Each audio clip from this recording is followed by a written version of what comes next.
नमो नारायणा। आप सभी का स्वागत है आपके अपने चैनल व्रत वाइब्स पर। आपको अहोई अष्टमी की बहुत बहुत शुभकामनाएं। अहोई अष्टमी का व्रत कार्तिक मास के कृष्ण पक्ष की अष्टमी तिथि को मनाया जाता है। आमतौर पर यह करवा चौथ के 4 दिन बाद आता है, परंतु इस वर्ष यह करवा चौथ के तीसरे दिन यानी 13 अक्टूबर को मनाया जाएगा। वार के हिसाब से जिस दिन की दिवाली होती है उसी दिन की अहोई होती है। यह व्रत उन स्त्रियों द्वारा किया जाता है जिनकी संतान होती हैं। माताएं अपनी संतान की सुरक्षा और उन्नति के लिए इस दिन उपवास करती हैं, जिससे संतान के जीवन से जुड़ी हर छोटी बड़ी बाधा समाप्त हो जाती है। आइए जानते हैं कि वर्ष 2025 में अहोई अष्टमी के दिन शुभ मुहूर्त एवं चांद तारे देखने का समय क्या रहेगा।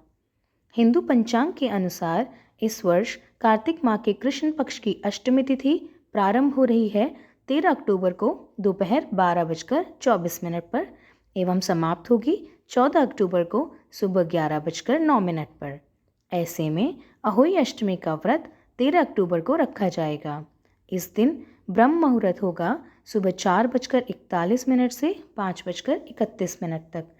इस दिन सूर्योदय का समय होगा सुबह 6:20 पर एवं सूर्यास्त होगा शाम 5:53 पर। राहु काल सुबह 7:47 से 9:14 तक रहेगा। क्योंकि अष्टमी तिथि राहु काल के समय के बाद प्रारंभ हो रही है, इसलिए पूजा करने का उत्तम समय इसके बाद ही रहेगा। इस दिन दोपहर 12:26 तक आद्रा नक्षत्र रहेगा और इसके बाद पुनर्वसु नक्षत्र लग जाएगा। इस व्रत में कथा दोपहर को ही की जाती है, इसलिए आप दोपहर 12:24 के बाद ही कथा सुनें। अहोई व्रत में मुख्य पूजा शाम के समय की जाती है और इस दिन का शुभ समय है शाम 5:53 से 7:08 तक, जिसकी कुल अवधि रहेगी 1 घंटा 14 मिनट। क्योंकि शाम की पूजा के पश्चात कुछ स्त्रियां यह व्रत तारे को अर्घ्य देकर खोलती हैं व कुछ स्त्रियां चंद्रमा को, तो इस दिन तारे निकलने का समय है शाम 7:32 पर और चंद्रोदय होगा रात को 11:20 पर। अहोई अष्टमी व्रत की विधि। इस दिन प्रातःकाल उठकर स्नान आदि से निवृत्त होकर शुभ समय में दीवार पर गंगाजल छिड़ककर गेरू और खड़िया की मदद से अहोई माता की प्रतिमा बनाएं अथवा बना बनाया चित्र भी स्थापित कर सकते हैं। अहोई माता की स्थापना उत्तर पूर्व दिशा, जिसे ईशान कोण कहा जाता है, उसमें करनी सबसे ज़्यादा शुभ मानी जाती है। अहोई माता की प्रतिमा के साथ ही घर के पुरुषों एवं बच्चों का नाम गेरू से अवश्य लिखना चाहिए।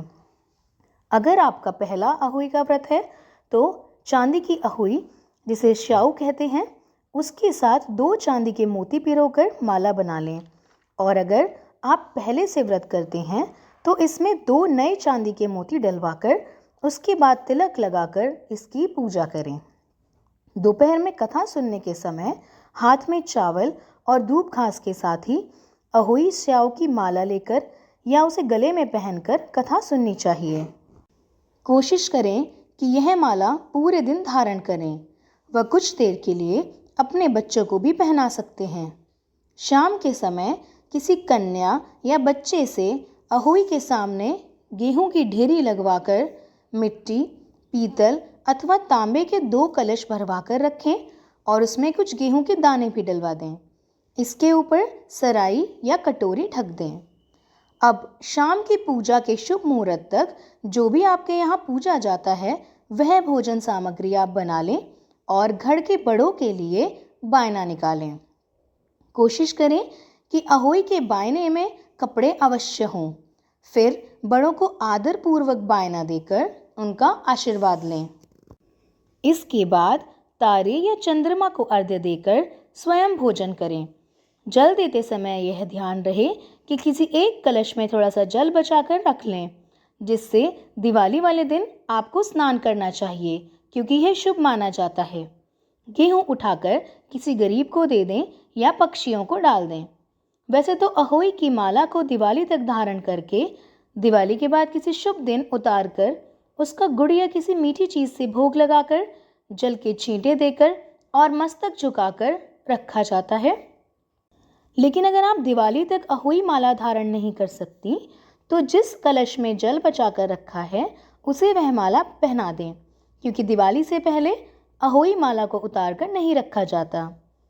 अहोई के दिन व्रती महिलाओं को कुछ ज़रूरी नियमों का पालन अवश्य करना चाहिए, जैसे इस दिन भूमि नहीं खोदनी चाहिए, चाकू, कैंची, सुई या नुकीली चीज़ों का प्रयोग नहीं करना चाहिए, घर के जाले आदि ना झाड़ें, साफ सफाई और झाड़ पूंछ एक दिन पहले ही कर लें, क्योंकि इस दिन चाकू नहीं इस्तेमाल करते, इसलिए खाना बनाने में उपयोग करने वाली चीज़ों को एक रात पहले ही आप काट कर रख लें। इस दिन दूध और फल का प्रयोग भी नहीं किया जाता।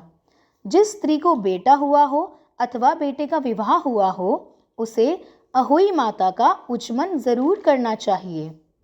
इस प्रकार विधिवत पूजा करने से अहोई माता प्रसन्न होकर बच्चों को दीर्घ आयु का आशीर्वाद देती हैं एवं सबके जीवन में मंगल करती हैं।